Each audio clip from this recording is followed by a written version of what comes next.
옛날 아주 먼 옛날 한 마을에 흥부와 놀부라는 두 형제가 살았습니다. 형 놀부는 태어날 때부터 고집이 세고 심술이 많았으며 재물에 대한 욕심이 끝이 없었습니다. 반면 동생 흥부는 성품이 온화하고 마음씨가 착하여 지나가는 풀벌레 한 마리도 함부로 대하지 않는 정직한 사람이었습니다. 두 형제의 부모님은 아들들에게 똑같이 재산을 나누어 주려 했으나 놀부는 교활한 꾀를 부려 부모님을 속이고 모든 재산을 혼자서 독차지했습니다. 부모님이 돌아가시자마자 놀부는 동생 흥부를 마치 하인처럼 부리다가 결국 낡은 옷가지 몇 벌과 숟가락 하나만 던져주며 매몰차게 내쫓았습니다. 흥부는 아내와 갓 태어난 아이를 포함한 10명에 가까운 어린 자식들을 데리고 살 곳을 찾아 헤매야 했습니다. 결국 마을 구석진 곳, 비가 새는 듯한 낡고 작은 오두막집을 겨우 얻어 힘겨운 생활을 시작했습니다. 그들의 집은 초라하여 바람이 숭숭 들어왔고 겨울에는 냉기가 그대로 스며들어 가족들이 밤마다 추위에 떨었습니다. 놀부는 번듯한 기와집에서 비단 옷을 입고 호의호식하며 살았지만 흥부네는 춥고 배고픈 날의 연속이었습니다. 흥부는 뼈 빠지게 일했지만 10식구가 넘는 대가족의 입을 먹여 살리기에는 역부족이었습니다. 어린 자식들은 쉴 새 없이 배고프다고 칭얼거렸고 흥부 부부는 그 모습이 너무나 가슴 아파 밤마다 눈물로 베개를 적셨습니다. 흥부의 아내는 울면서 남편에게 말했습니다. 여보, 애들이 너무 배고파서 흙이라도 퍼먹을 지경이에요. 차라리 굶어 죽는 게 낫겠어요. 흥부는 차마 자식들이 굶어 죽는 모습을 볼 수 없었습니다. 그는 마지막 희망을 걸고 비록 자신을 내쫓았지만 혈육인 형에게 도움을 청하기 위해 놀부의 집을 찾아갔습니다. 놀부의 집 대문은 마치 커다란 성처럼 웅장했고 흥부는 그 문 앞에서 초라한 자신의 모습에 깊은 수치심을 느꼈습니다. 흥부가 조심스럽게 대문을 두드리자 놀부는 문을 아주 살짝 열고 심술궂은 눈빛으로 동생을 내려다보았습니다. 흥부는 무릎을 꿇고 애원했습니다. 형님, 제발 곡식 한 톨만 빌려주십시오. 아이들이 배고파서 죽을 지경입니다. 봄이 되어 씨앗을 뿌릴 때가 되면 반드시 갚겠습니다. 하지만 놀부는 비열한 웃음을 지으며 매몰차게 흥부를 외면했습니다. 내 재산은 내가 땀 흘려번 것이지. 너처럼 게으른 동생에게 줄 것은 없다. 내가 가난한 것은 내 팔자 때문이니 나에게 와서 빌지 마라. 놀부는 심지어 심술이 나서 흥부를 발길로 차고 지팡이로 때리며 모욕을 주었습니다. 흥부는 뼈만 남은 몸으로 형의 폭력에 고통스러워하며 겨우 몸을 이끌고 돌아올 수밖에 없었습니다. 힘없이 집으로 돌아온 흥부는 슬퍼하는 아내와 굶주린 자식들에게 형에게 받은 모욕을 차마 말할 수 없었습니다. 그는 아무 말 없이 상처 입은 몸으로 아내와 자식들을 모두 끌어안고 조용히 눈물을 흘릴 뿐이었습니다.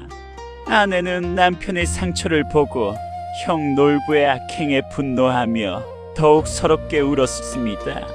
이러한 고난 속에서도 흥분의 가족은 서로를 의지하며 하루하루를 버텼습니다. 다음 해 봄이 되자 흥분의 낡은 오두막 처마 밑에 강남에서 온 제비 한 쌍이 둥지를 틀었습니다. 흥부 부부는 가난한 살림에도 불구하고 제비들을 정성껏 보살폈습니다. 제비들이 알을 낳고 새끼를 키우던 어느 날이었습니다.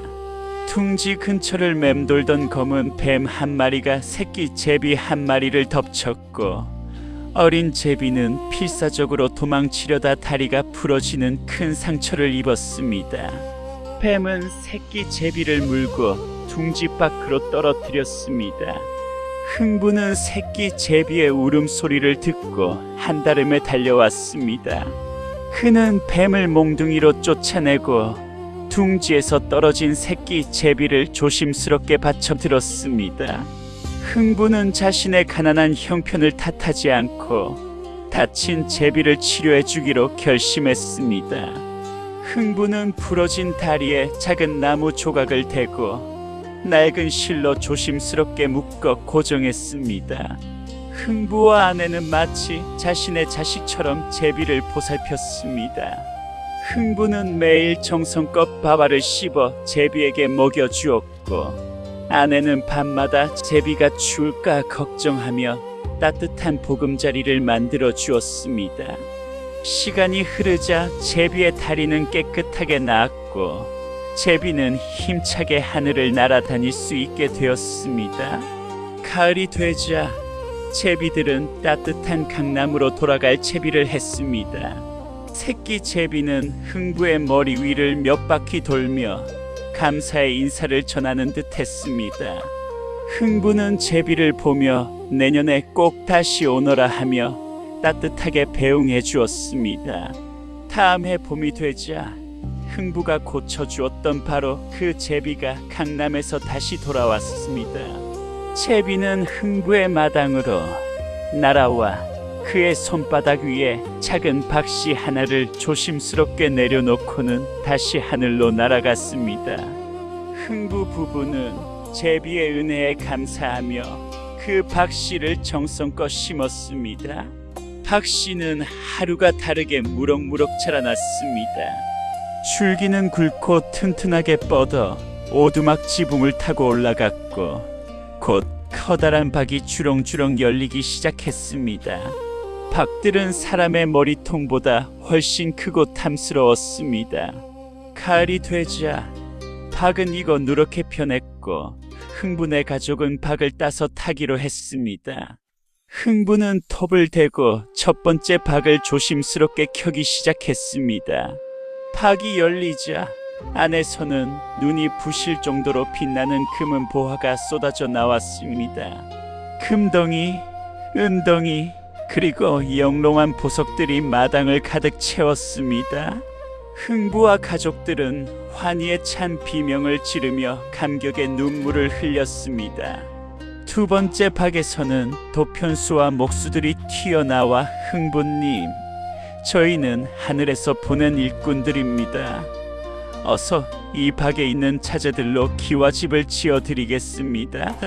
하고 외치더니 순식간에 흥분의 낡은 오두막을 웅장하고 아름다운 기와집으로 바꿔주었습니다. 세 번째 박에서는 비단옷과 온갖 진귀하고 맛있는 음식들이 쏟아져 나왔습니다. 흥분의 가족은 하루아침에 가난에서 벗어나 큰 부자가 되었습니다. 흥부는 돈을 벌게 된 후에도 초심을 잃지 않았습니다. 그는 자신이 받은 복을 주변의 어려운 이웃들과 아낌없이 나누어 주었습니다. 흥부는 마을 사람들에게 쌀과 옷을 나누어 주었고 어려운 일이 생기면 두 팔을 걷어붙이고 도왔습니다. 흥부의 인심과 선행 덕분에 흥부네 마을은 점점 살기 좋은 곳이 되었습니다. 이 소식은 이웃 마을에 살던 형 놀부의 귀에도 들어갔습니다. 놀부는 흥부가 자신보다 더 큰 부자가 되었다는 사실에 질투심으로 잠을 이룰 수 없었습니다. 놀부는 흥부의 집에 찾아가 부자가 된 이유를 캐물었고 흥부는 숨김없이 제비 다리를 고쳐주고 박씨를 받았던 이야기를 모두 해주었습니다. 놀부는 흥부가 복을 받은 이유가 선행 때문이 아니라 단순히 제비 다리를 고쳐주고 박씨를 받았기 때문이라고 생각했습니다. 놀부의 탐욕은 하늘을 찌를 듯 커졌습니다. 그는 재물을 얻기 위해 흥부처럼 제비를 유인하여 강제로 다리를 부러뜨리기로 했습니다. 놀부는 다음 해 봄이 되자마자 억지로 제비를 잡아다가 일부러 다리를 꺾었습니다. 제비가 고통스러운 듯 울부짖었지만 놀부는 비열한 미소를 지으며 아무렇지도 않게 부러진 다리에 가짜로 고약을 바르는 신용을 하고는 강남으로 돌려보냈습니다. 다음 해봄, 다리를 다친 제비가 고통스러운 몸으로 놀부에게 박씨 하나를 물어다 주었습니다. 놀부는 자신의 잔인한 행동은 잊은 채 박씨를 보자마자 크게 기뻐하며 정성껏 심었습니다. 박씨는 무럭무럭 자라나 흥분의 것보다 훨씬 크고 탐스러운 박이 주렁주렁 열렸습니다. 놀부는 흥분하여 아내와 함께 마당으로 박 하나를 가져와 톱으로 켜기 시작했습니다. 놀부는 금은 보화가 쏟아져 나올 것을 기대하며 박을 켰지만 첫 번째 박이 열리지 안에서는 무시무시한 도깨비들이 튀어나왔습니다. 도깨비들은 놀부네 집과 재산을 부수고 금은 보화를 빼앗아갔습니다. 놀부 부부는 겁에 질려 비명을 질렀습니다. 두 번째 박이 열리자 이번에는 무서운 상역꾼들이 나와 놀부의 아내를 상여에 싣고 가려 했고, 세 번째 박에서는 험상궂은 장사치들이 나와 놀부에게 내가 진 빚을 당장 갚으라며 빚을 독촉했습니다. 놀부는 하루아침에 모든 재산을 잃고 알거지가 되었습니다. 놀부는 탐욕 때문에 모든 것을 잃고 깊은 후회에 빠졌습니다. 그는 자신의 잘못을 뼈저리게 뉘우치고 염치불구하고 동생 흥부를 찾아갔습니다. 흥부는 자신을 매몰차게 대했던 형을 조금도 원망하지 않았습니다. 흥부는 오히려 형의 손을 잡고 따뜻하게 맞이했습니다. 흥부는 형 놀부에게 음식과 옷을 나누어 주었고 형이 다시 일어설 수 있도록 물심양면으로 도와주었습니다. 놀부는 동생의 착한 마음씨에 크게 감동하여 눈물을 흘리며 지난날의 잘못을 진심으로 참회했습니다. 그 후로 놀부는 흥부와 함께 어려운 이웃을 도우며 착하게 살았습니다. 두 형제는 다시는 재물에 대한 욕심을 부리지 않고 서로 화목하게 지내며 오래오래 행복하게 살았다고 전해집니다.